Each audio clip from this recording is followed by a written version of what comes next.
Hello, everyone. Welcome back to Global Gaming Women's Fair Game Podcast. It's another beautiful day here at the Light and Wonders podcast studio. I feel like every day is a beautiful day here at the studio. Anytime we can be here with you is a beautiful Good vibes. Good vibes. Yes. So now I think it's my first time getting a chance to say I'm joined by my lovely co-hosts, Lauren O'Brien and Von Greg. So very happy to be here and celebrating Pride. Yes. Such the sequence, kind of Happy fancy, Pride. and sparkly. Yes, and that's There you go. beautiful. Beautiful. So we're kicking off Pride Month, and so I'm really excited about this episode. We started with this whole theme of embracing impact. And when I think about that, it really makes me think of a quote that I've heard from Marianne Deborah Williamson. So when I say it, I think everyone's going to know it. Our deepest fear is not that we are inadequate. Our deepest fear is that we are powerful beyond measure. It is our light, not our darkness, that most frightens us. And every time I think about that, that's just so powerful to me. It's when you think about how many of us, we've talked so much about imposter syndrome, about kind of not leaning into our gifts and talents. And so I'm so looking forward to this guest today. Her name is Abigail Jestis, and just her story is so empowering. And I loved, you'll hear her talking about just kind of the moment that she realized the impact that she could make and how things have switched. And I think, we're all kind of at points like that. I don't know if you had any kind of moment, like aha moment that maybe you want to kind of share or talk about that kind of has made you think, wow, I'm bigger and I have a bigger impact and opportunity to make an impact than I've initially thought I did. Yeah. I mean, I think definitely, right, just simply, and it's not even a big lift, right, but simply being authentic, right, living life on your own terms and just being yourself, how much that can impact people and be your legacy, just simply living life the way you want to outside of traditional societal norms, how impactful that can be. I agree. Yeah, I think for me, this podcast has done that. Yeah. That's kind of my aha moment. Yeah. If you look at some of the comments and some of the feedback that we've had, it's that they want more of this, and they are so excited to hear from women talking about this industry. And I think that was my aha moment because that was the idea of this podcast is that, we sit down at this table and we talk about things that people wouldn't normally talk about and maybe feel a little bit uncomfortable talking about. And that's okay. Yeah. It's okay to be uncomfortable, and it's okay to have those stories. And that for me meant a lot reading some of those comments because people are listening, and that's the impact I wanted this to have, and I'm just so excited and proud of what we've done so far, and can't wait to see what we do in the future. No, so am I. I just, when you kind of said that, I was thinking the exact same thing. I remember when we were going through the brainstorming phase, and kind of our fearless leader, Kelly, kind of mentioned that it should be you guys up front, and we were all like, "Wait, what? What are you talking about? They want to hear from us." And and then now to kind of see how it's been embraced, and that we're on episode 5, and it's been a really amazing journey to see that. I'm glad I'm taking the journey with you. Agreed. And so, as we talk about Pride. Pride celebrations take a variety of forms, and so from parades and parties to protests and proms, and I think this is like maybe a milestone episode for us, because I don't think we've talked about Pride or LGBTQIA plus issues on the podcast before. And absolutely, and again, that's the point, right? Like that's the point of why we're here, is to talk about these issues and talk about pride and how proud we should be to talk about these kind of things. And I think even as an organization, and even for our listeners, I think this is an evolution, and a lot of things that we're trying to really evolve the conversation. And so as a starting point, and I almost feel like we need kind of light bulb another episode with an expert that really deep dives into this. And so we have so many different channels and opportunities, and we would love to hear about the audience about different ways to expand this topic.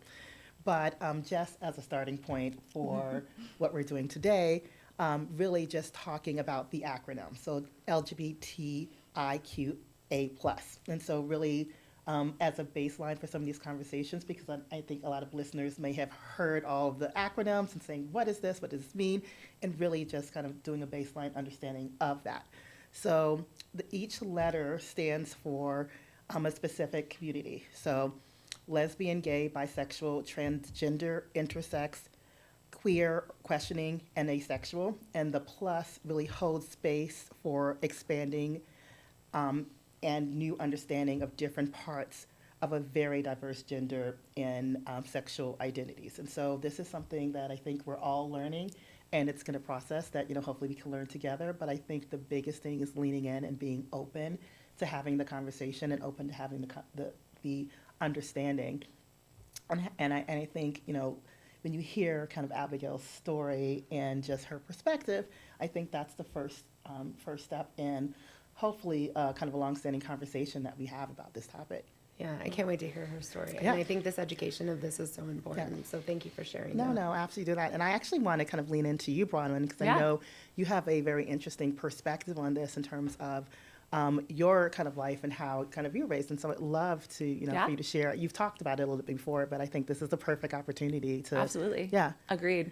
And exactly to all the points you just made, right? I'm so happy to be a part of a conversation that is educational, right? Yeah. And really bringing a lot of people who may not be as familiar with these demographics and communities, really bringing them into understanding these demographics and communities. Yeah. So for me personally, I am the daughter of an LGBTQ plus family. My mom is a very proud lesbian, and she's actually one of the biggest, oh gosh, I am just so endlessly inspired by her and just so proud of her. She's one of the biggest social justice advocates in that space, right? She has had this amazing career, and right, we've talked a lot on the pod about channeling, right, sadness, frustration, inequity, about inequities that are faced into driving actionable change. And I definitely learned that from my mom. She has worked at some amazing companies like the Victory Fund, right, Whitman Walker Clinic, and her recent position before the one that she's in now, she was actually the executive director for One Archives, which is the largest LGBTQ plus archives globally. So she was working with, Smithsonian, and just absolutely amazing. But I mean, she's experienced a lot of hardships, right, in her whole journey of coming out. And, it's funny for me as we talk about kind of like the normalization of the conversation. It's always been normal for me. Yeah. I grew up going to pride parades. I remember being like, 5, waiting for candy on the side of the DC pride parades. And, it's almost funny, like, I had to kind of come out to my mom that I was straight. I was like, by the way, I don't think I like. And she was like, I know. Like, you can tell. Yeah, exactly. But yeah, just, oh gosh, she is so inspirational. And I'm so proud of everything that she's done. And I actually officiated the wedding between her and my stepmom, CJ. Wow. So I got ordained for the experience, officiated their wedding in Palm Springs, and just everything that they've done to work for equity and advocacy and equality. I've seen some of those pictures. It's incredible. Yeah. It is cute. Yeah, so very proud of them. But I feel like this whole podcast is a layer cake because every single time we talk about it, I learn more in different things. So thank you for sharing that story and your experience. Yeah. And I think too, like I think back to like now, it's much, much longer ago when I was working for Caesars. And at that time, Michael Weaver, he was the VP of marketing. And we kind of really leaned into kind of human rights campaign and a lot of the work we were doing with kind of making sure that there was sensitivity training and kind of one of the first casinos to really focus on kind of having options for weddings and really leaning into the community and really kind of at that time doing the research to not just saying that, but how kind of what a big kind of buying power and kind of leverage that this community has. And it's really about pink dollar. How do you kind of connect authentically with a community that's underserved? Yeah. And so there's so many different. And if anybody is ever interested in any assistance in doing so, just shameless plug for my mom, Jennifer Gregg. Yes. She now owns her own business. She is an philanthropic consultant and nonprofit advisor, working with nonprofits as well as corporations around LGBTQ plus advocacy and impact. So if anyone wants some help, lean into that. Jennifer Gregg, GRG Strategies. Yeah, that's cool. And I think the biggest thing here is education, right? Yeah, so absolutely. The more we talk about it, the more people learn about it. And for me, that's powerful. So thank you for hosting this incredible episode. I'm honored to do so. And I feel like I'm still learning and just woefully kind of not, definitely kind of an expert in this by any stretch of the imagination, but wanting to learn and wanting to be part of the conversation. And so in doing that, one of the other things that I'm going to switch, and I'm almost going to just read it so I don't mess it up, but back in March, there was NPR article that I kind of plugged and kind of held on to, and they released an article sharing, at that time, a Gallup poll. And so that poll had some very interesting outcomes. So they said that the number of adults who identify as LGBTQ plus has doubled in the past 12 years. And even more interestingly, each younger generation is about twice as likely than the previous generation to identify as LGBTQ plus, and more in Gen Z. So I think between the ages of 18 and 23, during that data collection period, 1 in 5 Gen Zers kind of identified as LGBTQ plus IA. And so when you think about this, and these trends, but just the conversations as more younger and younger people are joining into the workplace, it's very critical, and that we understand the terminology and kind of the genesis and kind of everything that we need to do to really kind of meet people where they are and be part of this important community. It's understanding the terminology, but really just being able to provide that support. Yeah, exactly. Expand that community so people do feel comfortable to identify with what they really are and who they really are. And I think too, I mean, because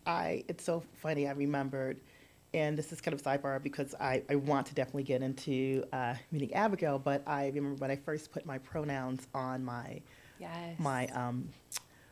profile on LinkedIn, there was a gentleman who kind of was very, very annoyed by this. Very, very annoyed by this. And he was just like, I understand that you're a woman, you look like a woman, why is this necessary, blah, blah, blah, blah. And so it was a very, very interesting teachable moment for them. So I did kind of, met him with love. Yes. And I said, I'm glad you asked, and kind of did down that. And it kind of diffused it because he wanted to fight instead of learn. But it's one of those things, too, that the more and more we also lean in as allies and kind of stand in the gap for some of those conversations. Exactly. The more important it's going to be. Meeting people where they are, but exactly your point, right? Like educating, because, the importance of sharing your pronouns, regardless of whether or not you're part of that community, is that by, straight people and allies, sharing those pronouns, it encourages a safe space for others to too. And I'm share their own. And so I'm glad. So and you can share the visceral. Yeah. So and you could be part of that conversation to help change the dynamics. Yeah. So great. And so, well, ladies, are we ready to meet Abigail? Let's do it. Let's meet her. Okay. Well, thank you very much for this conversation. I'm looking forward to having a great talk with Abigail next. Yes. So, Abigail, it was so good getting to know you a little bit, but now I want to dig in. You've had a very interesting and dynamic career, and so, from working at a local restaurant in New Orleans while going to culinary school to your current position at Harris Harvey's. So what I love to do, I always like to go back to the beginning and get everyone's origin story. I was at a conference and one of the speakers said something that has stuck with me. She said, sometimes people see your glory, but they don't know your story. And so I really like that a lot. And some of the things that you shared with me, I loved because I felt like in many ways, although different households, we had very similar upbringing. So can you talk about your parents and your core values and growing up in New Orleans? Sure. Yeah. So, I always say I had a pretty typical childhood, like probably really blessed childhood, I guess. My parents were both very understanding people and very supportive of my sister and I and anything that we kind of wanted to do. We moved to Louisiana when I was 7, and so our family unit became very small and sort of isolated. So with just us, I think that, the singular sort of family focus that we were able to experience as kids, really helped shape, I think, the way that I see the world.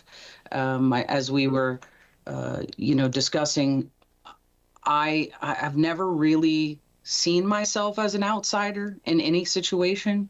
I think I've always had a kind of positive mindset of like, I belong. So that has helped a lot. And I definitely recognize that started with the acceptance that, both my sister and I had from our parents. I know that, other people don't always get that kind of support. And I can tell, as the years go on, more and more how I've been successful in my career because I felt very safe in that environment with them. And so when I go into new environments, I just have this assumption that everything is going to be fine because it always was. And I think that, I do recognize sometimes I probably took that for granted, but, I try not to. So, but yeah, so I grew up outside of New Orleans, in a town called Laplace, Louisiana. So it's about halfway between Baton Rouge and New Orleans. Yeah. And it was a really amazing place to grow up. Not that you know that at the time, but at the point where I, went into university, and I did that for 4 years as a pre-med student. And then in my fourth year, I was like, I don't want to do this. I just, it just didn't feel right. So I ended up dropping out of college. And of course, my parents were like, oh, no, that's going to be terrible. But I was paying for it. So, it's okay. And I took a year off. And while I did that, I worked at a local restaurant. It was owned by a husband and wife. She did all of the he did all the savory cooking and she did all the, non-savory sort of sweet cooking. And they were both very passionate people. And so it was that experience that led me to go to culinary school. And so I went to culinary at the Culinary Institute of New Orleans, and did the program there. At the time, actually, to pay for culinary school, I started working at a casino. So I was waiting tables at the Treasure Chest Casino in Kenner, Louisiana during that time. I thought it was fine dining. It was great though. Yeah, I made good money and paid for school. And then after graduation, I moved into, the culinary side of things. So I worked for the Marriott Corporation in Portland, Oregon, doing cold prep production for the banquet department. And then it was very expensive to live in Portland. And in the interim, my parents had moved from Louisiana to Tunica, Mississippi, which, for those of us in gaming, we know is a very large gaming area in the middle of the, South there, where at that time there were 11 casinos and they were having a lot of great success. Both of them were in the casino business as well. And so they said, hey, come and check it out. And I did, and sort of like from there really launched, my career. When I interviewed, because I had a culinary background, they actually wanted me to start as a sous chef. But like all college students, I had debt, and I was like, if I could just wait tables and get out of this situation, then we'll talk about what happens. And so about 6 months in, waiting tables there, they were like, hey, will you move to this restaurant and be the lead? And I was sure. 6 months later, hey, will you be a manager? And the ball just started rolling very, very quickly for me. I ended up, again, this was at a Horseshoe property in Tunica. And so I ended up managing Jack Binion Steakhouse as well as the fine dining Asian restaurant we had. And then Harrah's bought the Horseshoe property. And so a large group of us moved over to a Fitz property locally. It was also a sole proprietorship at that time. And so I was hired there as a director. And so that was my first director job. And it was a really, really great environment. The gentleman who was our assistant general manager at the Horseshoe was our assistant general manager there at Fitz. And he really took me under his wing and, taught me so many things. He was Swiss by birth and had a hospitality background.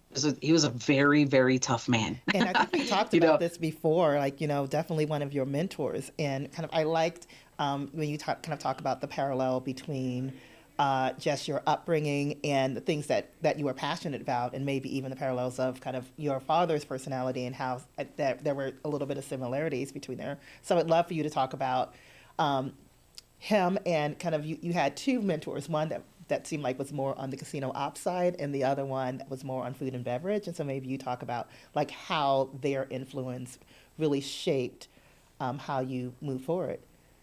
Yeah, sure. Yes. So my father was military. And so while he was, a very giving guy, he also was, kind of tough sometimes. It was very like, yes, sir. And we lived in the South and all of that. And so I think that it actually helped prepare me to work for someone who also was kind of tough in that way, but also in a very supportive way as well. Like we talked about it, I recognize that I felt insulated. So even if I made a mistake, so to speak, that it wasn't going to be the end of the world. And that is the way that I felt growing up as well. So, It had this I think that psychological I really safety. felt I could blossom in that atmosphere because I I could allow the creativity and the energy that I had make a difference, but also not be scared to take steps.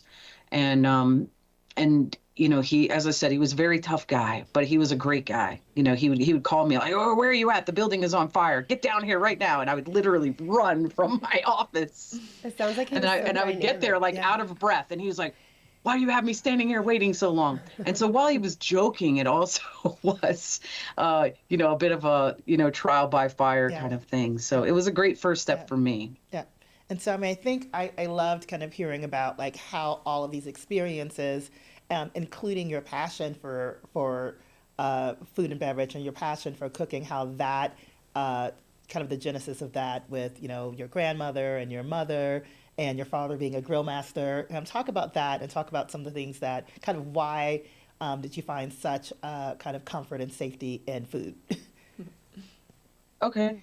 Yeah. So my grandmother was the kind of woman that I say the TV shows are made after, where they hand you this basket of ingredients and say, "Hey, make something with this." And she just had that ability. She would open the fridge at the house and take all of these things and make something just amazing out of it. And I remember watching her cook. When I was little, she had this plug-in electric skillet that she would make like fried green tomatoes in, and Yeah. I remember specifically her making like fried eggplant and these kinds of things. But my mom would say, like, your grandmother could take a carrot and make it fattening. She just really was talented with food, and she loved it. And so, like I said, we moved to Louisiana, so we were separated from them, but my mom was also a very good cook. And my dad, yes, was quite the grill master. He really loved it, and I have to tell you, that is a skill because it takes a long time to learn how to do that properly. Yeah, the girl terrifies He you. also, Yeah. No, thank you. right, yeah, all does. it's something that takes a lot of practice, and he was really good at it and very proud of it. And then, of course, we lived in Louisiana, so he was like the guy who did the crawfish boils. He also loved Chinese food. He was stationed in Okinawa during Vietnam, and so he loved Asian food in general, but like to cook at the house, he loved Chinese food. So I was telling Anika, he used to record the show. It was on PBS called Yan Can Cook. If any of you know Yan, and he would bring the small TV with a VCR into the kitchen and set it on the counter. And then he would bring the burner with the propane tank. Mind you, this is terribly dangerous. Don't try at home. Into the kitchen with a wok, and he would press play. And then he would like follow the Yan Can Cook while he was like trying to learn how to cook in a wok, and fill the house with smoke. And there are lots of like fond memories I have of all the, he would grow peppers and try to dry them, and then puree them and run us all out of the house. And, so he was quite adventurous in his cooking as well. And, one of the things, we're also like a big Saints fan family. Yeah. And so one of the things that I always felt from a young age was the thing that I love about food is the thing I love about sports. There's sort of this leveling thing that happens. Yes. It doesn't matter, socioeconomic circumstances, the color of your skin, anything, right? Yeah. Like everybody who is a Saints fan is a Saints fan. Everybody who loves food. And it just feels like this common ground where people, are sort of come together about, the similar mindset about this Yeah. particular thing. And I just love the corollary between those two things so much. One of the things when you sort of grow up in the industry working in the front of the house is you get that immediate connection from people where you give them something, whether it's a service or whether it's the food or the drink, and you see that reaction that they have. And it's just, you can tell how it's making an impact on them. And that's what I think I fell in love with about food and about working in the restaurant business. The great connectors. Yes. And you said the magic word, fall in love. So tell me about how you met your wife and kind of the story. I love the story of kind of how you reconnected. So I'd love to hear that. if you're Yes. comfortable So sharing that. when I worked in Tunica, when I went to start at the Fitz property, my wife owned her own design business, and she was already contracted there, and with 2 other casinos in the area, along with 3 casinos on the Gulf Coast, to do like event design, Mardi Gras decorations, Christmas decorations, etc. And so we worked together during that time, and then like all lovely origin stories. We, were working in our own worlds and moved apart and did other things. I went to work at the Pompano property, and then I went to Lula, and then moved back to the Memphis area. And so one day, and I don't even remember how, I connected with her. I think it was about a book or something. Yeah. I connected with her, and she invited my mom and I to go to a yoga class. And so we went to Memphis and went to a yoga class, and the rest is sort of history from there. So that was actually a 9-year gap. Yeah. That was a 9-year gap from the time that we met until the time that we began dating. And we have now been married for 12 years. Yeah. So yeah, it's Congratulations. Thank you. Yeah, she loves moving around too, so that's been great. We've, we lived in Memphis, we lived in North Carolina, we lived in Florida, now twice in Nevada, once in Reno, and now in Tahoe. And all of those in the casino business, so bouncing from coast to coast. And so I'm lucky. She moved a lot as a kid, as I did too, so it just feels kind of normal. And so that's been helpful. I was going to ask you about that because a lot of young professionals, especially, they have this need that they feel like they need to stay in one place. And so, and you've been, I think I counted it, like New Orleans, Memphis, Portland, Tunica, Cherokee, Pompano, Southern California, Tahoe, here, there, everywhere. Yeah, and everywhere. It feels like there's this fearlessness of, being able to travel and not, being able to uproot. And maybe, it's great that your partner kind of shares that with you. But what advice do you have for young professionals that are kind of, on the fence and saying, do I do it? I would say that while I recognize for myself that sometimes maybe if I would have stayed just a little bit longer, that might have been better. I get this itchiness, like I want to go try new things. If I feel like I've been at a place and made the impact that I'm looking to make, then I'm kind of looking for the next opportunity to go and do that again. Yep. I would say for anybody who has fear about that, I get it. Yeah. But there are so many growth opportunities if you're willing to open yourself to do that. A lot of times when I am recruiting people, one of the things I'll say to them is this is a huge company. Yeah. So while it may be small on the property level and we only have so many layers for you to grow, the great benefit of Caesars is we have so many properties and so much growth if you're willing to move and do that. It's kind of like the sky is the limit as long as you're willing to take those steps. I don't know how to teach people how to be fearless other than to say, like, it's going to be okay. And it's kind of cool, know? No, there's a Tony Robbins quote that I love that goes, change happens when the fear of staying the same becomes greater than the fear of change. Absolutely. That's what happened to me that, was my catalyst for, moving to Vegas and taking that leap. Very inspired by your journey already. Yeah. No, and one of the things we also talked about is like, the difference, like you had 2 really, really strong kind of authoritative, seems like, now I can't speak, male mentors, but you also had the pleasure of also kind of working under 2 really strong, powerful women leaders. And so Melanie Johnson, I believe, and then also Carrie Hall, who I know very well.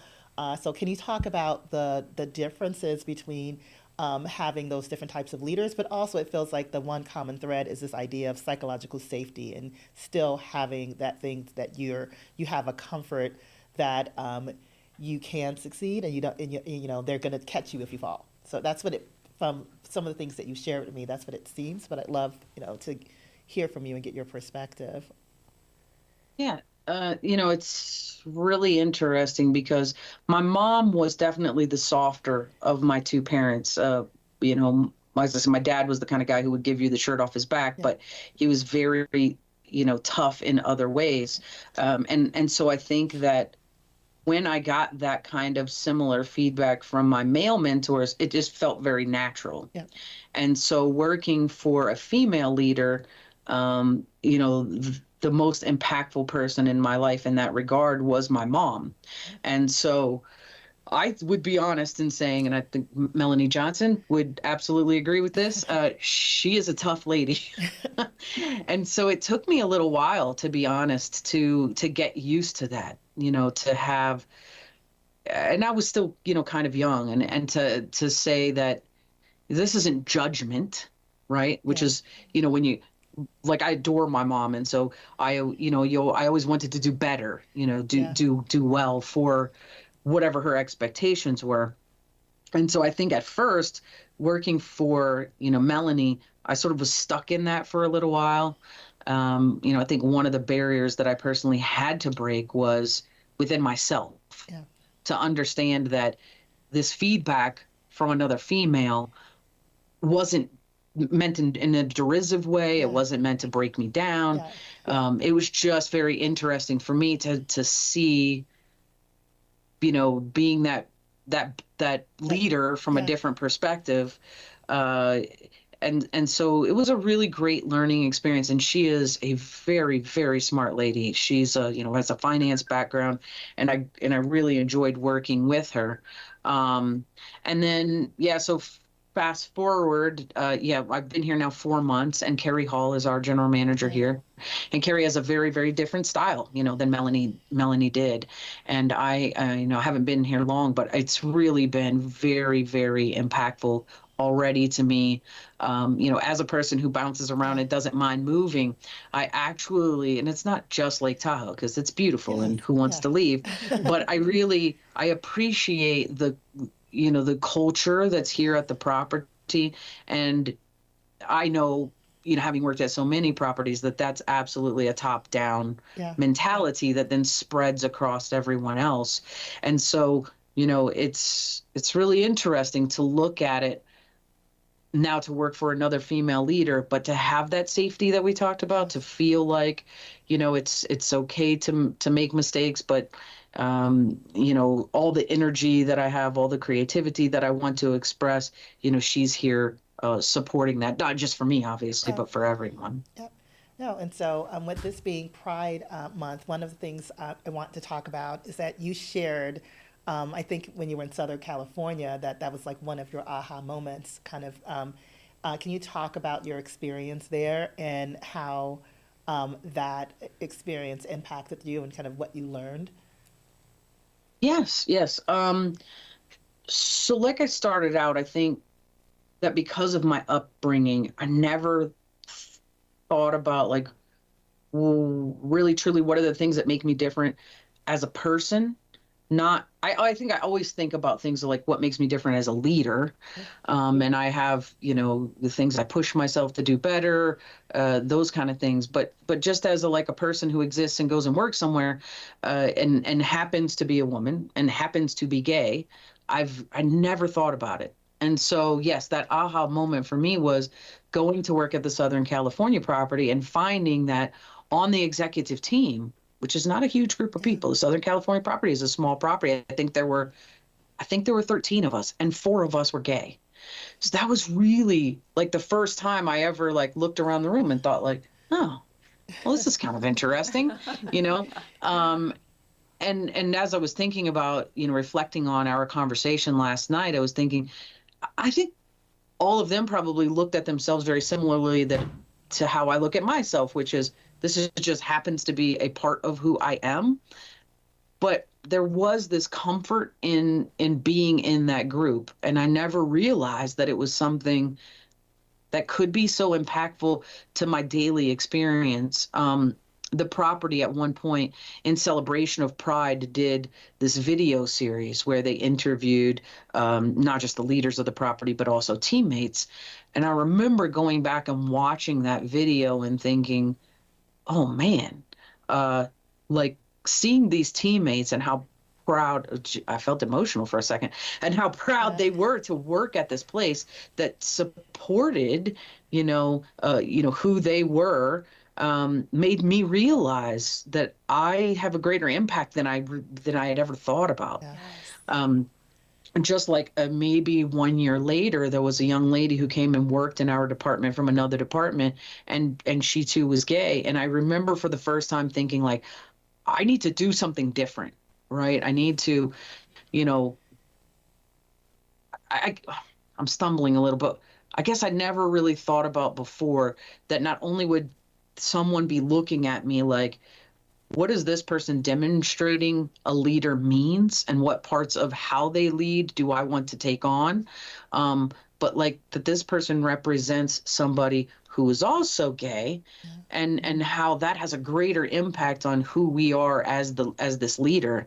And yeah, so I almost reached out to her this morning after talking to you yesterday, just thinking about that. So yeah, so that was a big one for me. And then the second one that happened just, a few weeks ago when I went to GGW, it was another one of those sort of aha moments where, it's funny sometimes I think, like, am I just existing and I'm not thinking about things? I think it's helped me be successful, but at the same time, so I sat in this group and sometimes I think my experiences are learned through other people. I'm sure we all kind of feel that way at times. And so I'm listening to all these women tell these stories and how they, are getting this great impact from being at GGW. And it was that second time for me where I was like, oh yeah, you don't really realize, the impact of sharing, this similar feelings and experiences until you do it. Yeah, Yeah, authenticity, it right? really Stories makes are a difference. permission slips. Yeah, you just got to do it. Yeah. Yeah. And so now, Yeah. oh, go ahead. Go ahead. No, you're good. Go ahead. Now, I was going to say, now when you reflect, what does pride mean to you? Like today, what does that mean to you? I think for me, pride means continuing to just be authentic, Yeah. right? Yeah. Walking in my own shoes every single day, being, proud, not to, use the word pride in here, but being proud of who I am. And since having those two sort of aha moments, especially the first one at the SoCal property, recognizing that my impact is greater than I was taking responsibility for, perhaps in the beginning, so I think it's added a layer of pride to me that I try to express, to the people who I work with and interact with on a daily basis. Yeah. And so I know we're kind of coming up on time, but I want to close out with a few additional questions. So one, happy belated birthday. I know you celebrated a milestone birthday in Hawaii. And so as you reflect on that, kind of what are the things that, to this point in your career, are some of the lessons learned that you would like to share?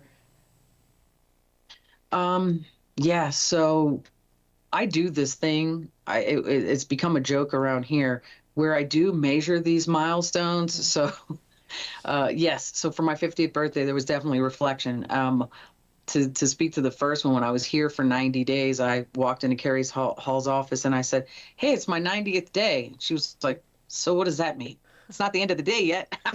She was joking, of course, like, hey, you have to make it through the 90th day. But yes, I do have these like sort of markers in my mind, like, what have I accomplished in the 90 days I've been here? What have I accomplished in 6 months? And so, yeah, when you look at the big 5-0, I do look back that I will be honest, I have some regrets, like, hey, as we talked about already, had I stayed at, X place where I knew I was next in line to go to VP, where would I be at in my career at this point? But I basically say to myself, I made all the decisions I made because they were the most informed, right decision at the time. And all of them have produced some kind of learning and some kind of great experience.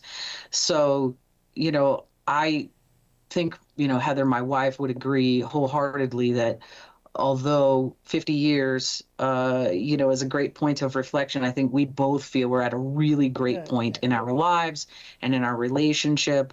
And it's no coincidence that we find ourselves here in Lake Tahoe in this beautiful place. And so, I think, frankly, our, not only the 50, but Anika, our conversation yesterday also, has given me that thrust again to, what am I doing to make a greater impact? Life can take hold. We talked about COVID and how that's, been impactful, and you stop things. And, I think I'm at that point. I'm at that precipice where I'm like, it's time to be, more impactful and do more. And so my last question is about legacy. Like when you think and that's a perfect kind of sentiment right there. Like, what do you want your legacy to be? What now when you think I'm at this point where I'm ready to take more and I have the ability to make this outsized impact, what do you want to do? Well, I have given it a thought. I think, on a smaller scale, what I want to do is see what already exists here in this surrounding area. Mary, who is in charge of HR, she and I were talking about GGW and how there really isn't a group that's here. And so that is something that she and I are going to partner with to try to embrace it. There's, 2 other casino groups here. And then I think, on the Pride side of things, I did participate in Reno last year, and the Tahoe property came up and participated with us when I was working in Reno. And, while I participated on a very small scale, there is so much more that I know and that I got to experience working at the Southern California property that I'm going to take, some pretty solid steps to I think, be in the forefront of that charge. There's another woman who works as the vice president of human resources at the Row, who I have a great relationship with. And so, it's she and I worked a little bit on it together last year, but now, being in this new position and thinking about and reflecting on where I'm at, I definitely will be taking a much larger role in how we're approaching that and representing this company in that event. Oh, so I love it. I love it. So, thank you so much for sharing your story with us. I know I think I can share with everyone. We enjoyed hearing about all the twists and turns and that led you to where you are right now. So we appreciate your vulnerability and your willingness to share. And before you go, we do this thing at the end of each episode that we call our rapid fire question time. So are you willing to play with us? Of course, yes. Okay, so let's go. Do you want me to go or you go? Yeah, you got this. Okay. So the first one, I feel it's only fair that we start with some foodie. So home cooked meal or restaurant? I'm going restaurant. Nice. Restaurant. Same. Yeah. Same. Oh, okay. Yeah, restaurant, actually. Okay, so I love the experience, too, the ambiance. Yeah. Tapas or I like pasta? somebody else to clean it up. That's where I was going. Exactly. Please clean up. All right, so I'll start with you. Tapas or pasta? Oh, pasta all day. Tapas. Pasta. Oh, tapas. Tapas, Okay. yeah. Okay, Split here we go. Yes. Go to firefight later. Sunrises or sunsets? Oh, sunset for sure. Sunset, I don't want to get up early enough to see the sunrise. Exactly. Yeah, I like sunsets, to sleep. absolutely. Okay, so watch show one at a time or just, full on binge the whole episode, the whole series? Oh, I tend to binge, unfortunately. Yeah, I think binge. I think just society has just forced us into that. I'm very impatient. I don't like to wait. I know. I want to know what happened. I'm trying to figure out how I ever did that. Yeah, I Like don't know waiting how a I week. I know, right? Yeah. Old school. Yeah. A night out or night in? Out. Night out. In. Definitely. I'm going in. Out. Out. Yeah, I know. I need to hang out more. And travel to the past or travel to the future? Oh, future for sure. Future. Yeah, I'm going to go future. Future. Yeah. Travel in general for me. Travel anywhere. Okay, so 3 more. Cannonball into the pool or dip your toe in?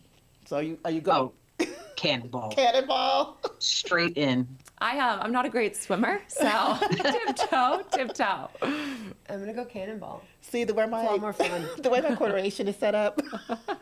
Tiptoe. So I don't hurt myself. Sleep in late or take a long midday nap? Sleep in late. Yeah. For sure. I think we're all Late. sleeping late, right? Because nobody Yeah. likes the sunrise. So. I know. So true. Everyone's kind of down. And so the last one, love or friendship?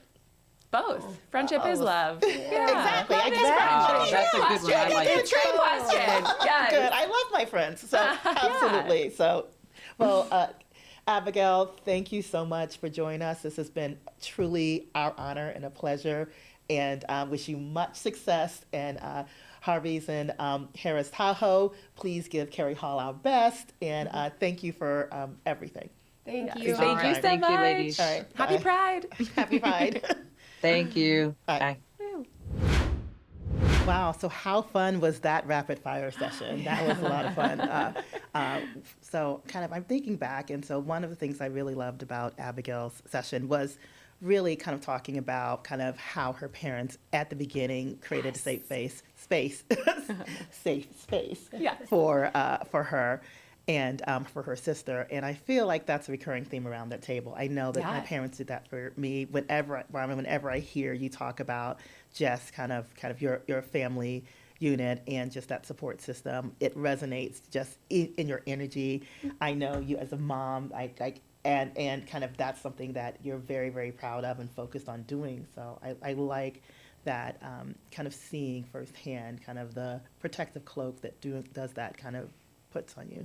Yeah, she was incredible, and I think a lot of what stuck with me is how supportive her family was, and like you just said, like I take pride in being mom, and what stuck with me with her is that she just had parents that didn't make her feel any different Yeah. growing up, Yeah. and just accepted her for who she was in her Didn't even think environment, twice. and it wasn't even a second thought. Thought, Yeah. And that's incredibly powerful, and that support, I think, is Yeah. something that we can all learn from. Yeah. Yeah, exactly. And I love, right, what she was saying at the end about how she realized, wow, just literally being myself is uplifting so Yeah. many others and making this impact that she didn't even realize. And I think that's so important for all of us Yeah. to know by leaning into true authenticity and living life on your own terms. Like I was saying at the beginning of the episode, right? Like that is so much more impactful Yeah. than anyone gives themselves Yeah. credit for. So Yeah. just keep being you. Yeah, no, absolutely. So, like now, and we kind of ended talking a little bit about pride, and we started talking about pride and all the different ways that you can celebrate, from proms and parades and parties, and kind Yes. of, is there any kind of special way? I know I would love to hear from you, because I know that's kind of been just in your DNA. Oh, yeah. From listening to you were talking about from a 5-year-old, but like, what are some of your ways, your memories, or how you plan to celebrate? Yeah, I mean, Pride Parade since, day one, so much fun. And also, too, I think it's important to note, right, like the Pride Parade, it originated as, the Stonewall riots. That's when, the community really stood up for themselves, right? So it's a constant annual reminder of Yeah. being proud and standing up for what you believe in and celebrating that authenticity, right? So all the way dating back to the Stonewall riots. But yeah, I mean, I've had some really fun Pride memories with my family, with friends, with both. I will say, we were supposed to actually Grand Marshal the Los Angeles Yeah. Pride Parade back in 2020. Obviously, COVID happened. I was so bummed. And Yeah. also, I was supposed to go to Tel Aviv Pride. Oh my Oh God, my that'd have been goodness. amazing. I know, but been also because of incredible. COVID. Yeah. But one of my favorite memories is Toronto Pride. Oh my goodness. I went with my best friend, Tyler Johnson, and some of our other friends. And I mean, Toronto in general is just such a welcoming, amazing place. But we took over that city. And I just love celebrating in so many different places and seeing the different cultures and communities in all of them. Yeah, that's really cool. You have a lot of really cool memories. For me, I take a lot of pride in what Aristocrat does to celebrate Pride Month. It is, you walk in our building and you can feel it from everything from the announcements in the building and the actual parade that they participate in. And it is, as an ally, it is amazing to see a company like that step up and have that kind of support for this community. And so I'm incredibly proud to be a part of all of that. And obviously, again, as an ally, to support my friends that identify in this community and to make sure that they understand that I'm there for them and Absolutely. Yeah. continuing my education, right? Yeah. That for me is a big thing. Yeah. And we love the month of June, right? Celebrating Yes. Pride. But just remember, it's not just in June It's that you right can be inclusive. all year long. Yes. Absolutely, Yeah. absolutely. I think my favorite was New York Pride. So one of the fun. things that did when I was kind of leading marketing for Foxwoods is that we leaned into it very heavily. So we had our Live Out Loud campaign, and one of the things that we did for the first time was actually kind of go to New York Pride. And so it was great to just kind of be in the thick of it. My sister came out. We kind of really just kind of were kind of immersed in the experience, and the same thing, just kind of took over and had a great time. Yeah. And it was really good to Good see, vibes. and to see kind of people coming up and being thankful and happy that we were there, and just kind of pulling a big part of that. So Yeah. kind of like that piece of it a lot. Pride celebrations are Yeah. the best vibes. It really, really I mean, is. unmatched. Well, I mean, I feel like Mickey Mouse Club. Now it's time to say goodbye. But as always, we want you to kind of, give us our feedback. Give us ideas. fairgame@globalgamingwoman.org. We want to hear from you, especially on this important topic, and get your views and perspectives and ideas on future podcasts, and also ways to continue the conversation. So thank you so much Thank for your you. time. I always love spending time with you ladies. Yes. And, Yes, I love this episode. Yeah, This it's was a good wonderful. one. Me Yay. too. Thanks, Anika. All right. Happy Pride. Happy Pride. Pride. Thank you.